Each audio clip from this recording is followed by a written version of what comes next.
3000 साल पहले के सबसे शक्तिशाली योद्धाओं को 10 आज्ञाओं के अभिजात जागृत योद्धा कहा जाता था। वे पूरे संसार को खून और डर से ढक देना चाहते थे। उनके सामने खड़े होने की ताकत सिर्फ 7 महापाप की एक खास टुकड़ी में थी, जिसे दुनिया 7 महापाप के नाम से जानती है। सामने दिखाई देने वाला झींगे जैसा यह भयानक राक्षस 10 आज्ञाओं में से एक गैलन है। उसने बस हल्का सा हाथ हिलाया और आधा शहर पल भर में तबाह हो गया। पूरा इलाका एक खौफनाक युद्ध भूमि में बदल चुका था। इसीलिए 7 महापापों के कप्तान मेलियोडस सबसे पहले आगे बढ़े, लेकिन अगले ही पल उनका सीना आर पार कर दिया गया। हालांकि सच्चाई यह थी कि वह सिर्फ मेलियोडस का एक प्रतिरूप था। फिर भी असली मेलियोडस भी उसके सामने खिलौने जैसा लग रहा था। कुछ ही वारों में गैलन ने असली मेलियोडस को जमीन पर गिरा दिया। तभी एक लड़की पूरी ताकत से उनकी मदद के लिए दौड़ी। अचानक उसके कपड़े फट गए और उसका शरीर विशाल हो गया। वह थी 7 महापापों की योद्धा डायन। उसका विशाल हथौड़ा जैसे ही नीचे गिरा, गैलन ने सिर्फ एक लात मारी और विशाल डायन को भी जमीन पर गिरा दिया। स्थिति बिगड़ती देख जादूगरनी मर्लिन ने तुरंत स्थानांतरण जादू करने की कोशिश की, लेकिन गैलन की गति कल्पना से भी तेज थी। वह न सिर्फ जादू की सीमा से बाहर निकल गया, बल्कि अगले ही पल मर्लिन के पीछे खड़ा था। उसकी मौजूदगी ने पूरे मैदान पर दबाव बना दिया। मर्लिन का दिमाग बिजली की रफ्तार से सोच रहा था।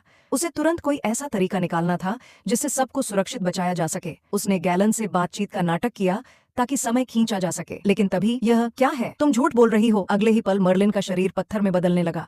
वह पूरी तरह एक मूर्त रूप में बदल चुकी थी। यह थी गैलन की असली शक्ति, सत्य। उसके सामने जो भी झूठ बोलता है वह तुरंत पत्थर बन जाता है। यह शक्ति उसे दिमन किंग से मिली थी और आज तक कोई भी इसका विरोध नहीं कर पाया था। गैलन अब मर्लिन को चूर चूर करने ही वाला था,